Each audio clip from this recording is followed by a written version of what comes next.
Sosok Irjen Teddy Minahasa Putra, polisi terkaya di Indonesia dengan harta capai 29,9 miliar rupiah.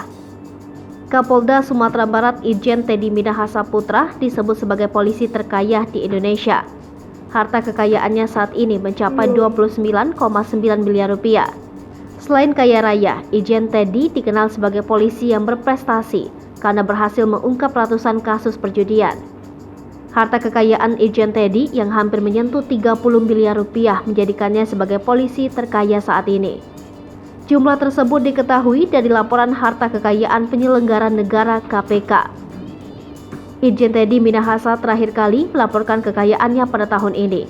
Dikutip dari Tribun Pontianak.co.id, Irjen Teddy Minahasa Putra lahir pada 23 November 1971 di Minahasa, Sulawesi Utara. Ia merupakan lulusan Akademi Kepolisian tahun 1993.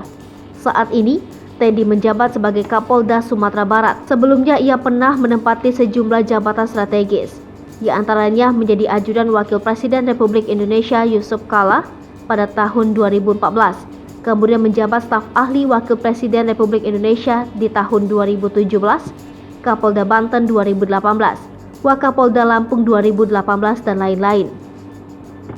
Di luar profesinya sebagai polisi, Teddy merupakan Ketua Umum Harley Davidson Club periode 2021 sampai 2026.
Hai pemirsa Sri Popo TV, jangan lupa komen, like, dan subscribe, serta tonton